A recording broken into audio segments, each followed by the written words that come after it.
Mark Zuckerberg was a Harvard freshman with a gift for computer programming. Less than a decade later, he is the baby-faced, multi-billionaire power broker who rubs shoulders with the president. My name is Barack Obama, and I'm the guy who got Mark to wear a jacket and tie. I think most people still haven't really digested the scale of Facebook or how quickly it's grown. The goal is obviously to get to ubiquity. I mean, Mark Zuckerberg wants everyone to be on this service. He transformed a dorm room project into the Internet's biggest global village. The site now has over 900 million users. You can't underestimate how driven Mark Zuckerberg really is. Zuckerberg is just as visionary as Steve Jobs. He's going to prove just as influential as Bill Gates. But for all that success, Zuckerberg has confronted bitter battles and lawsuits over Facebook's origins. One, he wanted to control his own thing, and two, if he's going to go against someone, he's going to crush them. We spent 3 months working with Mark, being essentially led on. We were all blindsided. We had no idea that, he was working on a competing product. He has waged an all-out war on his biggest competitors. Facebook and Google's relationship is pretty simple. They just don't like each other. And Zuckerberg has come under fire for pushing the limits on user privacy. Users have less control over private information. They don't fully know how their information is being shared. He's not dealing with just a piece of technology. He's dealing with people and their behavior. And in many ways, he's doing it on the fly. They have amassed this humongous database of information about us because we trusted them. So the question is, should we still trust them?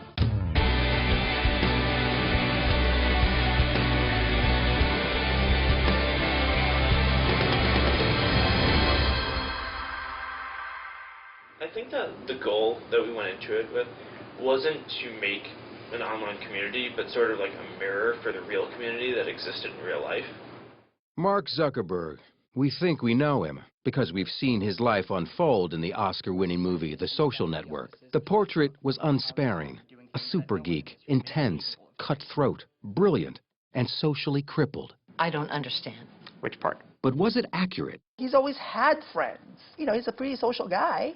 I think the last time I checked, 879 friends on Facebook. This is the real Mark Zuckerberg in rarely seen footage shot at Facebook's first corporate headquarters by young filmmakers in 2005. What are we celebrating, Mark? It's got 3 million users. 3 million users. Yeah. And how long has Facebook been around? Not that long. A little more than a year. Like a little more than a year. At this point, yeah.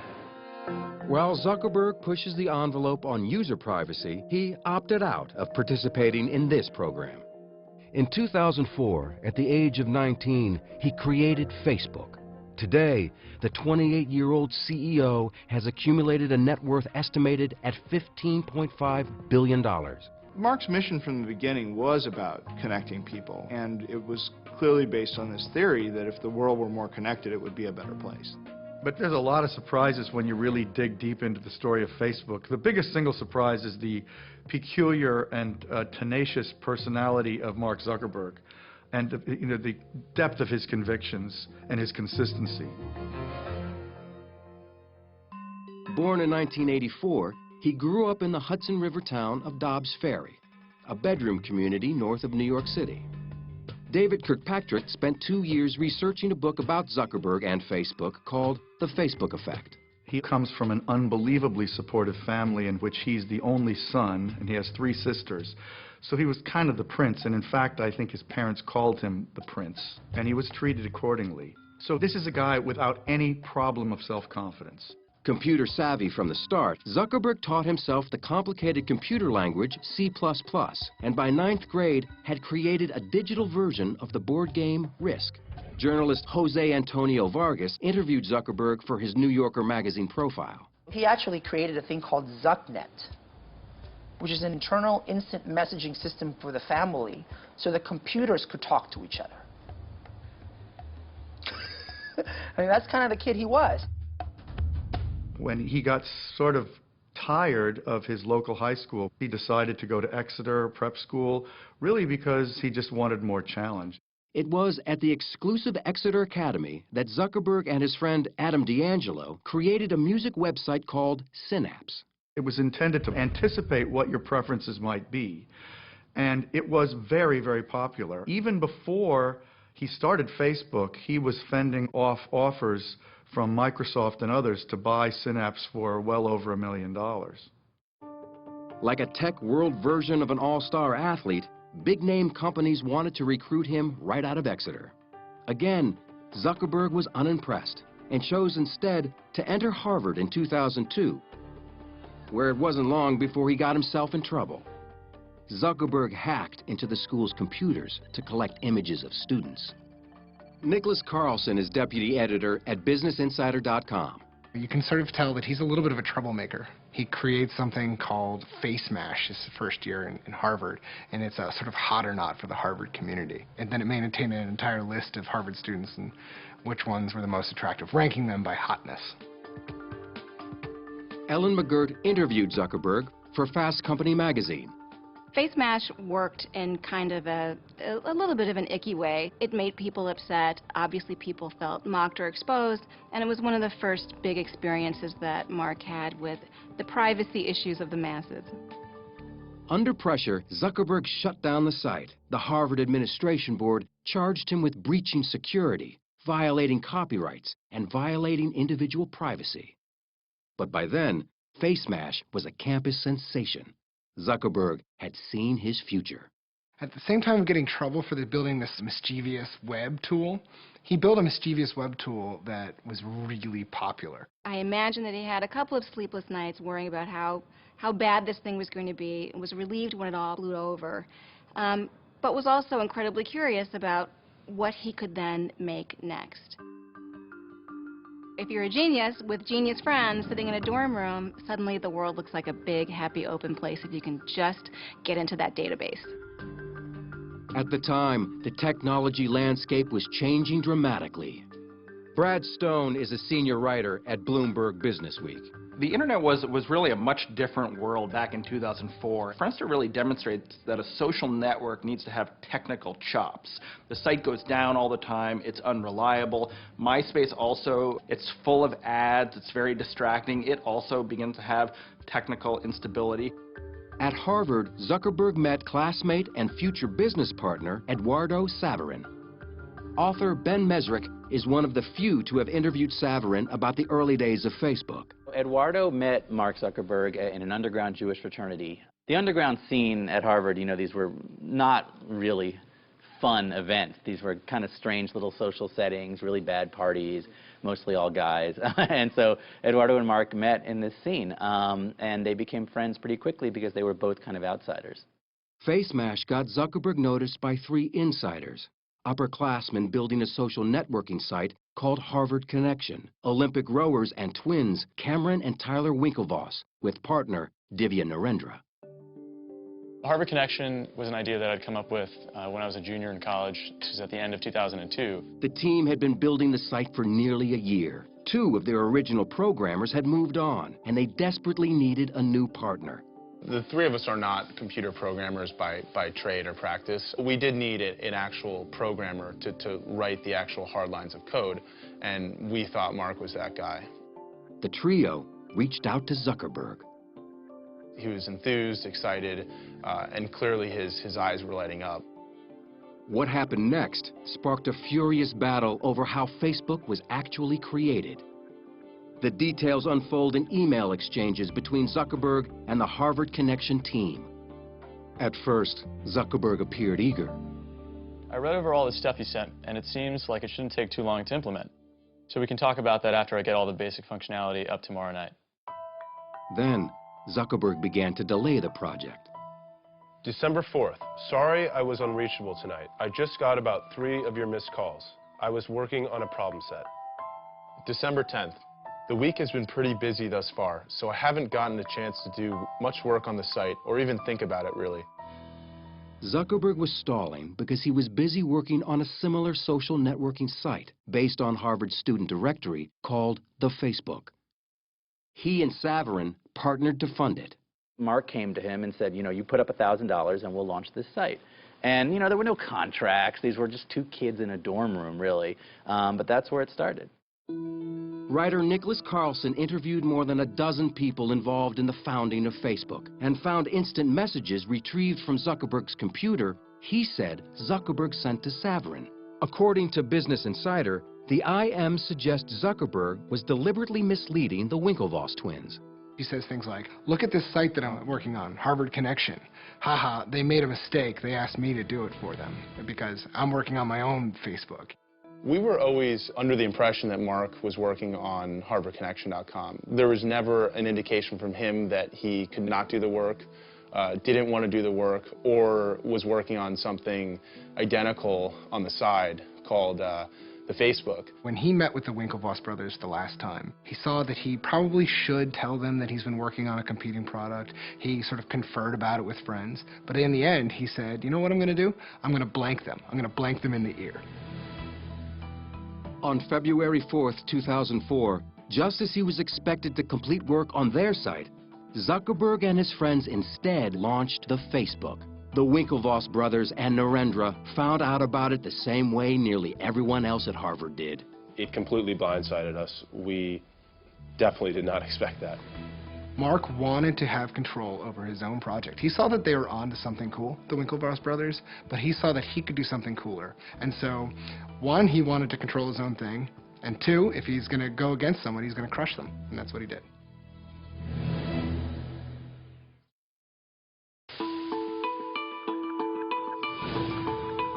Mark Zuckerberg's new Harvard-based social networking site, the Facebook, was mired in controversy from the start.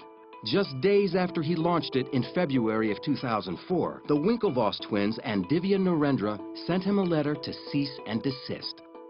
In a nutshell, our complaint against Mark Zuckerberg is fraud, unjust enrichment, and breach of contract. Zuckerberg responded with a letter denying any wrongdoing, claiming his site was a separate venture and used none of the same code. The Winklevoss twins and Narendra would later appeal a $65 million settlement with Facebook. They lost in federal court, but that settlement could now be worth $200 million. But none of the vicious legal wrangling slowed the incredible momentum of the Facebook. At that point, my roommates were kind of like, you know, this is pretty cool. Like, I bet this would work at other schools. So we launched it at Columbia, Yale, and Stanford. And within a couple of weeks, each of those three schools also had thousands of users who were like, all right, this is pretty sweet. Like, let's just go all out and see how many schools we can launch this at as quickly as possible. About this point in time, they started to take meetings with venture capitalists and with bigger advertisers, and this is all kind of Eduardo's doing. They got a pretty early deal with Visa, and they had a deal with American Express. They had a number of advertisers that came and went.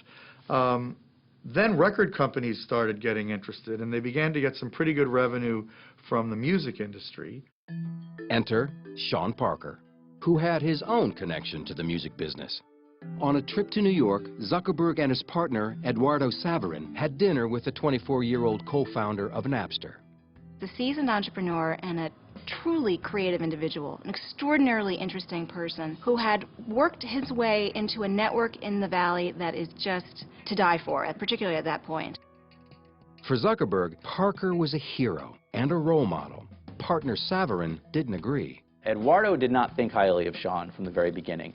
He thought that Sean was a snake oil salesman, that they didn't need Sean, that Sean talked a big game but was living out of a duffel bag and had been kicked out of 2 companies.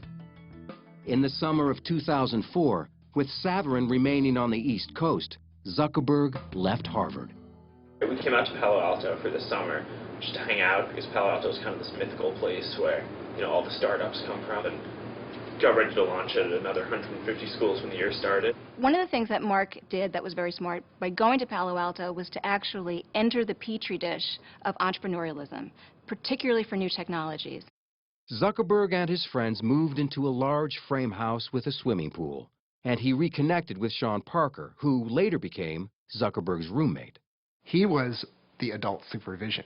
He's the guy who showed them how things are done in Silicon Valley. He's the one who showed them how to meet investors, how to negotiate with them, who to hire. Mark has told me stories of just all of the guys coding late at night around dining room tables and eating chicken McNuggets and cereal. And there's partying going on. Sean Parker is bringing them around to the different kind of cool Silicon Valley hotspots. And meanwhile, the website is growing astronomically fast. I mean, there's a 1 million-member party by December of that year. During this time, Parker gave Zuckerberg some shrewd advice he took to heart. He sort of looked at him and said, you need to be the founder of this thing, and you need to be the CEO forever. You know, you can't turn this over to investors. And Mark is able to negotiate a series of increasingly important investment deals that do two things. One, allow him enough operating cash to hire some of the smartest engineers in the business, and two, help him retain majority control in the company. But tensions began to grow with Zuckerberg's original partner, Eduardo Saverin, who remained on the East Coast. Eduardo felt that, he was the business head of the company and he was no longer being treated that way. Mark and Sean were taking meetings all over California. They were meeting with venture capitalists, and they were kind of ignoring Eduardo. He retaliated. Eduardo froze the bank accounts to try and get Mark's attention, and Mark and Sean began to sort of figure out a way to build the company without Eduardo. Zuckerberg responded and froze Saverin out. Eduardo was removed from the company masthead, and he essentially became a non-entity. He became a non-person. He was thrown out, and he became very upset.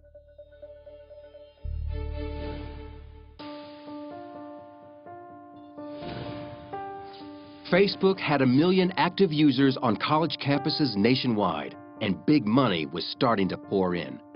Sean Parker, the new president of Facebook, introduced Zuckerberg to Silicon Valley angel investor Peter Thiel, who put $500,000 into the company. Then, in the spring of 2005, the venture capital firm Excel Partners offered Zuckerberg $12.7 million for an 11% stake in the company. And didn't ask for much control at all.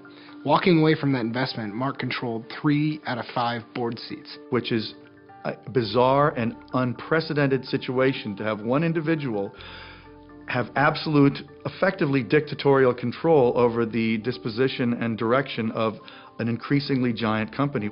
Overnight, the Excel investment gave Facebook a valuation of $100 million. As Facebook's public profile grew, so did Zuckerberg's control. This time, Sean Parker was edged out. In August of 2005, Parker was arrested for suspicion of cocaine possession. Although not formally charged with a crime and immediately released, it led to his abrupt resignation as president of Facebook. He was the primary outside face of the company, and it was felt that somebody who was under any kind of a cloud with drugs was not the right guy to be the public face of Facebook. So Mark reluctantly agreed that he ought to leave. Facebook was growing with remarkable speed, and Zuckerberg moved the company from its frat-like house with the pool to a larger and more conventional space in downtown Palo Alto. 3, 4, 5. But the college atmosphere remained the same. One of the things that I do focus on at Facebook is making sure that the culture is very friendly, and that people hang out. In terms of managing this whole process, nothing, nothing. Like, I have no idea what I'm doing, Even their employee interviews were different. Chris Kelly was brought on in the new position of Chief Privacy Officer to deal with Facebook's increasingly contentious privacy issues, at a time when the entire company numbered only a couple dozen employees. The first time I met Mark, we climbed out on the roof, out through the window, and did our interview on the roof of what was then a World Wraps. And it was clear he was young, but he had a very sophisticated understanding of what had happened so far and where he wanted to take the company. Determined to keep Facebook's unusual creative culture alive, all-night hackathons were one way to do it.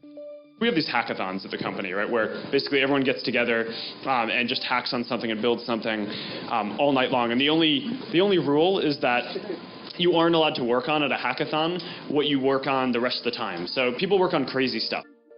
Hackathons were some of the most kind of creative focus that you could ever imagine in a company. Imagining these incredibly talented engineers coming together for a night and saying, we're going to stay up all night and we're just going to program. And we're gonna pick a project, and we're gonna get it done that night. It's like, great, make it. We'll prototype it, and there'll be a prototype war and see who wins. it can be a contentious environment. Bull, man, they wouldn't be able to get all the way across. No, I disagree. That's bull. We had an argument. From Mark's point of view, this is where good ideas come from quickly and efficiently. Good ideas were flowing. Zuckerberg then made a change that would give Facebook a sudden and dramatic boost, allowing people to identify or tag themselves and their friends in photographs. That was a huge, huge change that led to massive new use of Facebook, and photos became very rapidly by far the most used part of Facebook and became the single biggest driver of its growth. That growth continued in one direction, up. According to Facebook's internal tracking, its user base had shot to 5.5 million users in less than 2 years. And media giants were banging on the door. In 2006, Yahoo baited the 22-year-old Zuckerberg with an extraordinary offer, a buyout for $1 billion. Even more extraordinary, Zuckerberg turned them down. Now, if you are a parent of someone about Mark's age, you're looking at the Yahoo decision and thinking, why did you not take that money? It's never been about money. If it was, it would have just sold out. We just felt that doing that and going down that path would not help us build Facebook out to what we thought it could be.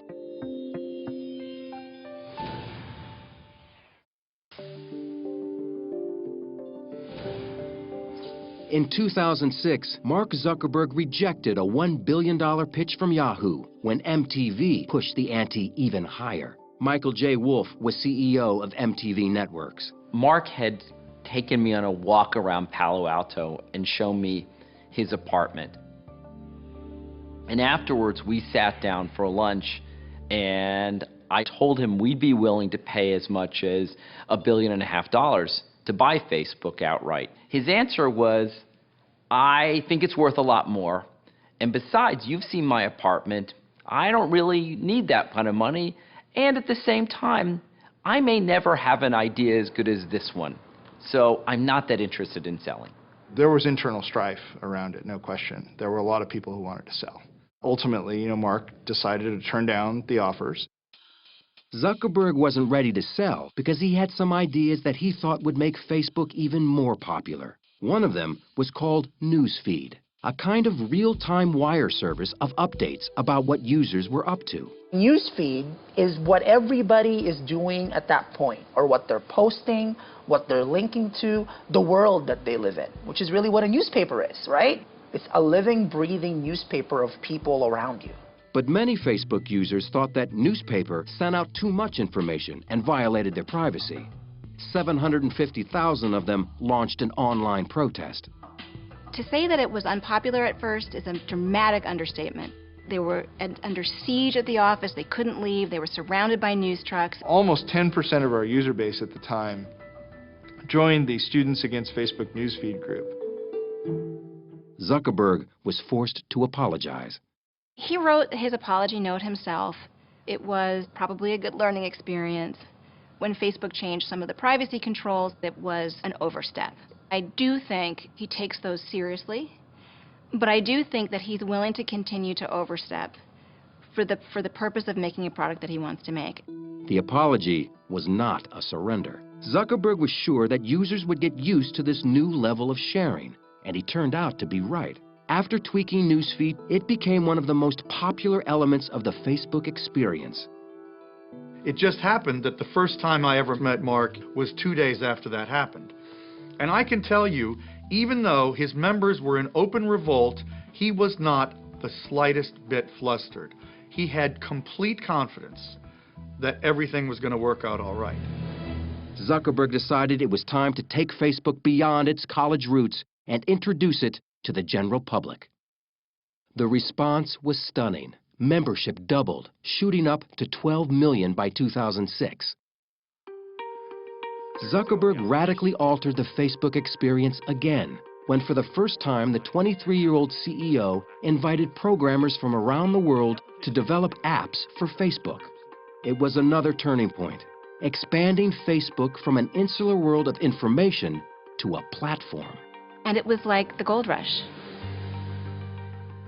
You open up this wonderful platform and in comes every kind of developer with every kind of idea, from video sharing to games to things that blink to things that turned into, ballerinos and hippos and just every kind of fun, wonderful thing. The platform companies or the operating system companies always do the best. I mean, think of Microsoft. It had this ubiquitous Windows platform, and all these other companies wrote programs for Windows. Facebook's really trying to create itself in that model. And in 2007, Microsoft itself entered the picture, this time with a deal Zuckerberg couldn't turn down. And for the first time, the world got a glimpse of what Facebook may really be worth. By the time people were finally getting used to the idea that anyone would pay $1 billion for Facebook, Microsoft comes along and pays $250 million for 1.6% of the company. It was outrageous. It valued the company at $15 billion. This took Facebook from a thing that a lot of people use to a thing that everyone was talking about, the $15 billion company. But for a $15 billion company, Facebook was only making a meager $30 million in profits. To remedy that, Zuckerberg announced a sweeping new advertising system in the fall of 2007. One part of it let companies set up their own Facebook pages and advertise using social ads. Lou Kerner covers social media and owns shares in Facebook. Social ads on Facebook are ads where they would say that your friends Meg and Ryan like Virgin America. And it turns out, not surprisingly, that when you see that your friends like a product, you're more likely to click on that ad. So social ads have been very successful on Facebook virtually from the beginning. But another part of Facebook's new advertising plan, Beacon, gave users far more than they wanted, and they let Zuckerberg know about it. Zuckerberg's made a lot of mistakes. The next mistake, which was a really big one, was Beacon. You go to a third-party e-commerce site and you buy something, and unless you tell it not to really quickly, it's going to go back and tell all your friends that you just bought a diamond engagement ring. And obviously, that sort of secret revealing can cause a lot of trouble. There was the great rallying cry that Facebook ruined Christmas because suddenly everyone's purchases were being broadcast to their entire network. Zuckerberg really tried to defend it for a while. It took him a while to realize how wrong it was. On December 5th, 2007, Zuckerberg made another apology. He had overreached yet again. But as with previous mistakes, it wouldn't really matter. Facebook was just too popular. And it wasn't long before Zuckerberg was loosening up the network's privacy controls one more time.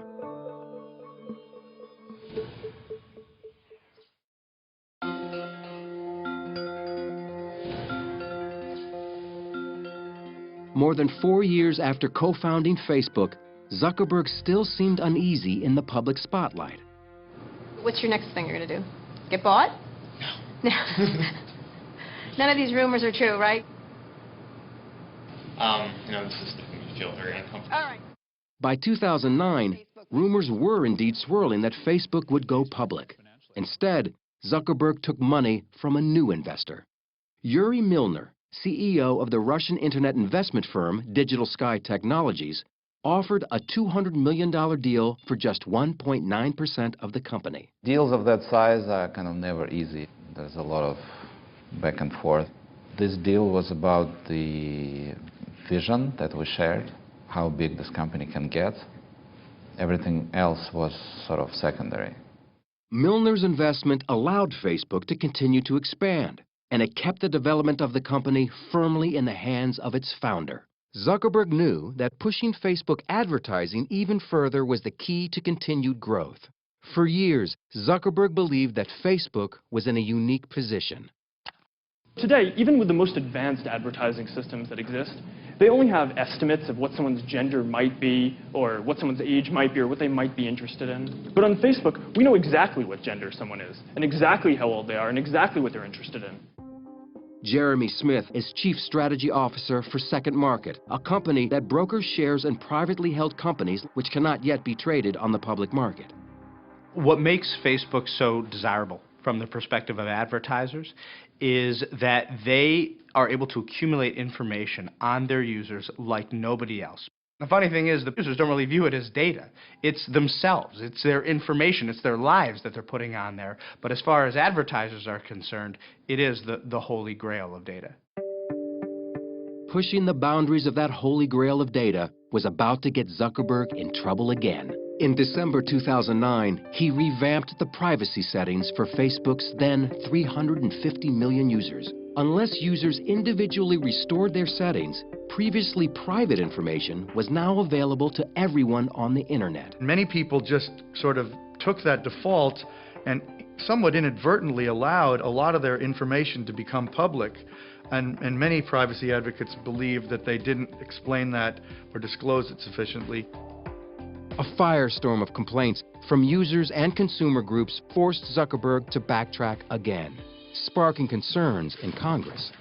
We are here today to urge Facebook's creator and CEO, Mark Zuckerberg, to revisit this new policy as soon as possible. We believe Facebook should reverse its policy to begin exploring guidelines so users know upfront what's happening. Adding fuel to the fire was the surfacing of still more instant messages. Business Insider published messages they said showed a friend asking then college-aged Zuckerberg why people shared their emails with him. Zuckerberg's response was curt and profane. You know, I mean, I asked him point blank about it, and he was very embarrassed by the fact that he had sent these IMs. Less than 1 month later, he was put on the hot seat in a memorably awkward interview at the All Things Digital conference. Do you feel like you're violating people's privacy? You know, there were real learning points and turning points along the way in terms of building things. If I knew what I knew now then I hope I wouldn't have made those mistakes. But I can't go back and change the past. I can only do what we think is the right thing going forward. You know, anybody who's ever kind of doubted what Facebook is about or want to question his integrity, I mean, they can keep pointing back to that, right? To that instance of like, I can't trust that guy. That is going to be our check on him for as long as he remains CEO, you know, and in charge of that company. It's going to be like, okay, you're not that guy. Well, prove to us that you're not that guy. Chris Hufnagel, the director of privacy programs at the University of California, Berkeley, believes Mark Zuckerberg purposefully pushes the envelope on privacy. In most situations where a company does something that's unpopular, they have blowback. They lose the ability to do something.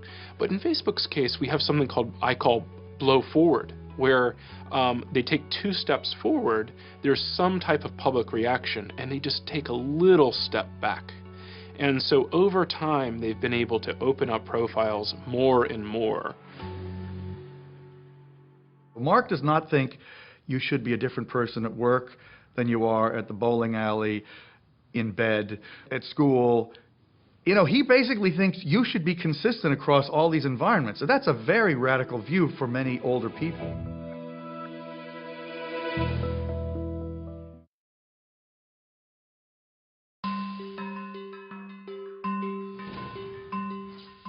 By the time Mark Zuckerberg turned 25 in 2009, he had accumulated so much notoriety, wealth, and power that author Ben Mesrick had written a book about him and the founding of Facebook. This story started for me at an email I received just out of the blue to my website, and Eduardo Saverin was angry. He wanted to tell his story. He had co-founded Facebook with Mark Zuckerberg, and then he said had been kicked out of the company, and he felt betrayed, and he wanted to talk. Saverin talked to Mesrick for 6 months about a lawsuit he'd filed against his former Harvard classmate for diluting Saverin's share of the company. According to Mesrick, Facebook found out Eduardo was talking to him.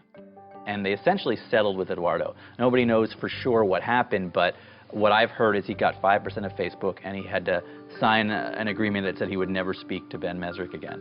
But Mesrick already had enough material for his book. My proposal had leaked out on the web. Aaron Sorkin saw it. Scott Rudin saw it. So Sorkin immediately signed on to write the screenplay, and everything happened very quickly from there. The pre-release publicity surrounding the movie also seemed to force Zuckerberg to go on a PR offensive. The previously press-shy Zuckerberg was suddenly everywhere. If you build something great, that's what people care about.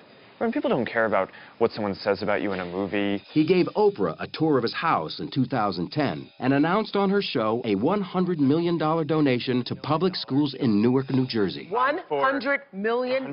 $100 million. The social network opened in wide release on October 1st, 2010. People want to go on the internet and check out their friends, so why not build a website that offers that friends, pictures, profiles? I'm talking about taking the entire social experience of college and putting it online. Zuckerberg complained about his on-screen portrait as a ruthless, socially challenged power geek with no friends. He said there were factual errors in the script.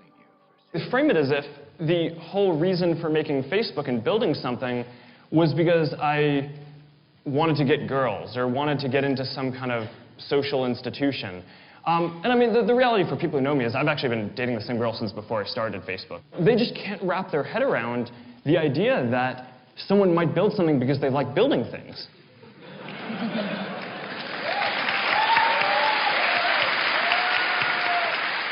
Though he initially said he wouldn't see the movie, Zuckerberg ended up taking his entire staff to it. He even showed up on Saturday Night Live. You ever end up seeing the film, the Social Network? Yeah, I did. Cool. Yeah. Oh, thanks. And what did you think? It was interesting. Thank you to the Hollywood Foreign Press for this extraordinary honor. The Social Network won a Golden Globe Award for Best Dramatic Picture, as well as 3 Academy Awards. First Tunisia, now Egypt. What's next? But to an increasing number of people around the world, Facebook wasn't just a Hollywood movie. It was affecting real life.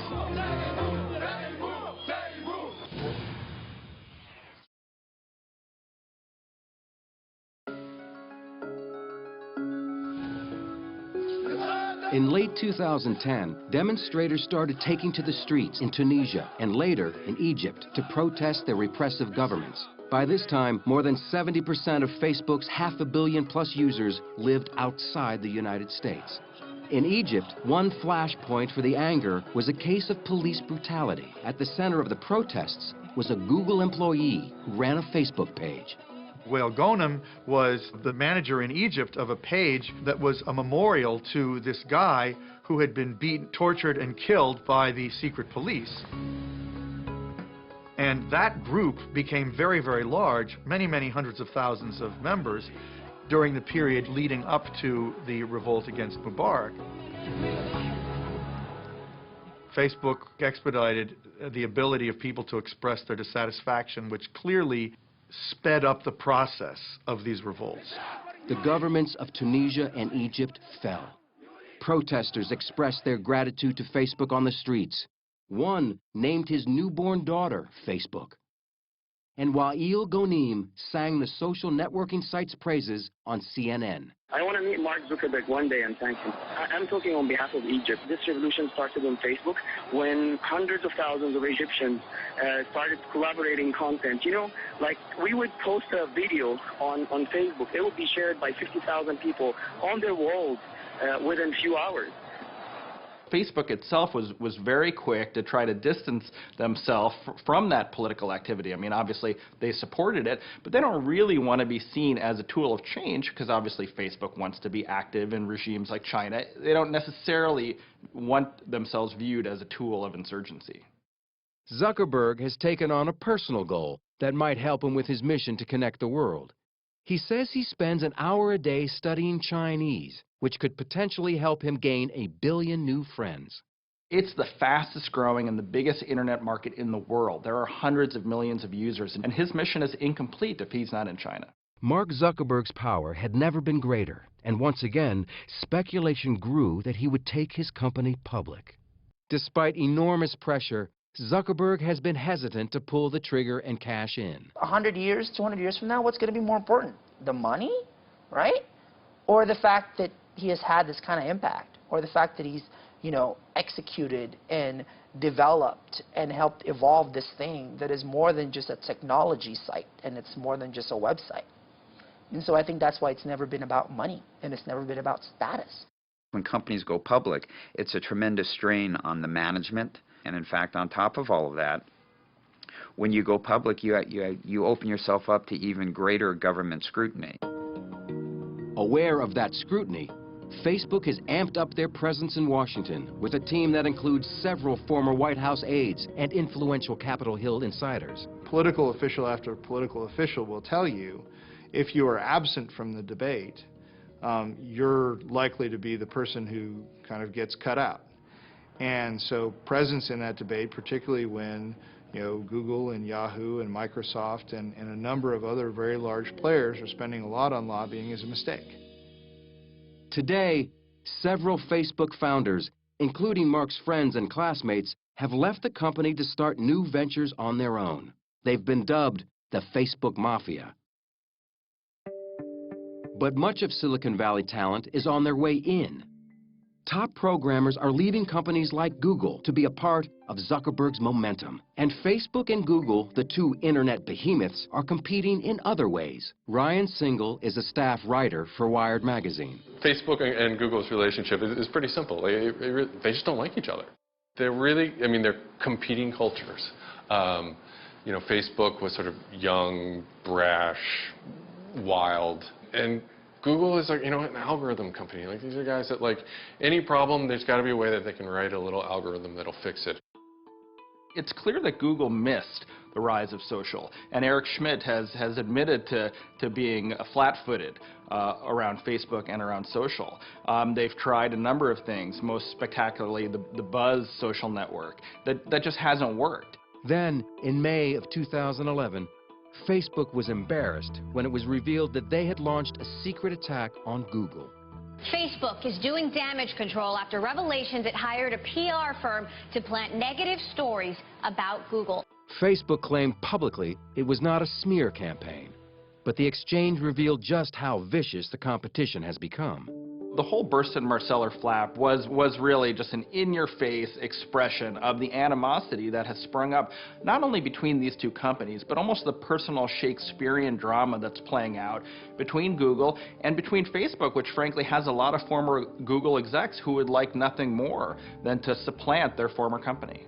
You can't underestimate how driven Mark Zuckerberg really is. He says his mission is to make the world more open and a better place. His mission is also to be number one, right? He wants to be, inscribed on granite above Bill Gates, I think.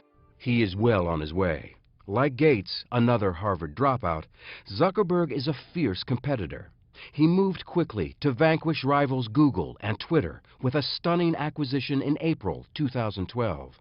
Instagram is off the market in an instant. Facebook likes the photo sharing app so much it's paying $1 billion for it in cash and shares ahead of its IPO. But the app is free and has little known revenue. Still, Facebook may need Instagram more than Instagram needs the money. Instagram has become a photo-sharing competitor and a social network all its own. It was considered a radical and defensive move. Facebook cannot take any chance that any other social network oriented toward photos could really get traction that would compare to theirs. And I think, so there's a preemptive quality to this. Also, I think almost certainly Google was interested and probably maybe forced Facebook to act now. 1 month later, Facebook finally went public in the largest IPO on record for an internet company, making Mark Zuckerberg a multi-billionaire. This is an awesome moment. The CEO in hoodie and sneakers retained tight control of his company with 57% of shareholder voting rights. Facebook has literally changed the world. We've moved from the country to the village to the town to Facebook. It's just getting started, too. I think it's just going to get bigger and bigger and bigger. For a site that's able to move from the dorm room to a site where, my 80-year-old mother and myself and my chiropractor and my third grade class all reunites on the site and we all have something to talk about, it's an achievement. Zuckerberg is just as visionary as Steve Jobs. He's going to prove just as influential as Bill Gates. But he's not dealing with a piece of gadget. He's not dealing with some program. He's dealing with our lives. He's dealing with our identities. So that's why I think we're all going to have to kind of keep him in check, in a way. We make decisions at Facebook not optimizing for, what is going to happen in the next year, but what's going to set us up to really be in this world where every product experience that you have is social, and that's all powered by Facebook.